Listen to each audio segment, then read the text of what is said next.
탄수화물에 중독이 되면은 그 신호를 제가 찾으려고 하거든요. 그때 보는 것 중에 하나가 탄수연료는 먹자마자 우리가 혈관으로 흡수가 빠른 연료이기 때문에 탄수화물 중독 상태라면 절대 다이어트에 성공할 수 없습니다.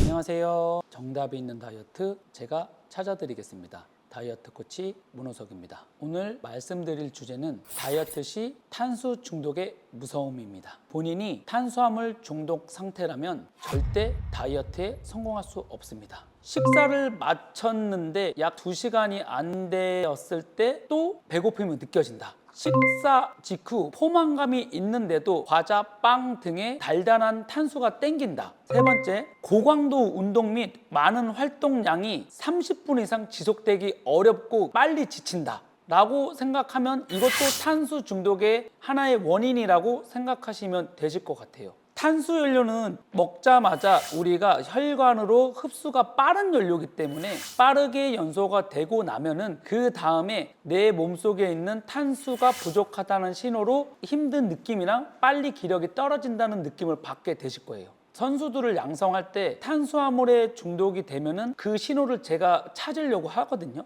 그때 보는 것 중에 하나가 아까도 말씀드렸다시피 힘은 진짜 좋은데 지속 시간이 굉장히 짧습니다. 그래서 보통 수업을 제가 50분에서 1시간 수업을 하는데 20분 정도의 힘을 강하게 되고 지구력이 굉장히 떨어지는 친구들, 선수들이 몸을 만들 때 고강도의 운동을 통해서 운동 퍼포먼스를 만들 때는 확실히 탄수 연료가 필요하고요. 본격적인 다이어트가 들어갔을 때는 지방 연료를 많이 동원해야 되기 때문에 탄수 연료를 많이 줄이게 될 거고, 그때는 완벽한 100%의 고강도의 훈련은 뽑아내기가 어렵습니다. 하지만 지방 연료가 됐을 때는 70% 정도의 고강도 운동은 충분히 수행할 수 있는 연료 사용이 되기 때문에 100%를 물어보셨을 때는 그거는 어렵지만 그 지속 시간이 깁니다. 안 지칩니다.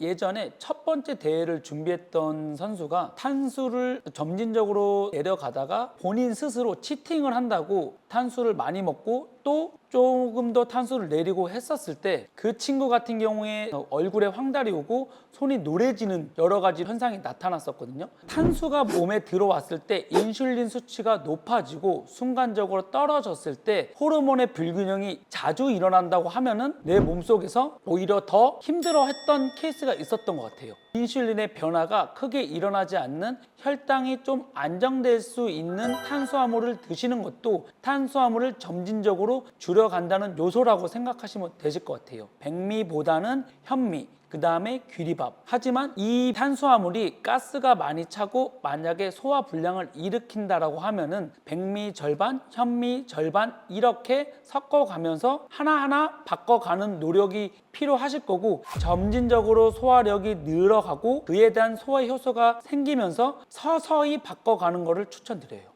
일단은 보이면은 먹을 수밖에 없는 게 사람의 욕구 같아요. 그래서 탄수화물을 조금 멀리 할 수 있는 환경이 만들어지면 제일 좋고, 탄수화물을 대체할 수 있는 여러 가지 음식들이 많이 있거든요. 곤약면이라든지 무당이라고 해서 대처 감미료는 추천하지 않고요. 찾아보시면서 대처할 수 있는 것들로 천천히 바꿔가는 것도 좋은 방법 중에 하나일 것 같아요. 요약해서 말씀드려보면, 첫째, 내 자신이 탄수화물 중독인지부터 생각해 봐야 하고요. 둘째, 탄수화물 중독 상태라면 아무리 운동을 해도 효과적인 다이어트는 이뤄낼 수가 없습니다. 셋째, 탄수화물을 점진적으로 줄이는 식습관을 만들어가야 됩니다. 넷째, 그럼 탄수화물 중독에서 벗어나 지방이 쉽게 탈 수 있는 몸의 구조가 될 수 있습니다. 탄수화물 중독에서 벗어나는 건 절대 쉽지 않습니다. 포기하지 마시고 끝까지 함께 하신다면 반드시 성공할 수 있을 겁니다. 오늘 영상이 도움되셨다면 좋아요, 구독, 알람 설정까지 부탁드리겠습니다. 시청해 주셔서 감사합니다. Could have been easier to please. Cold December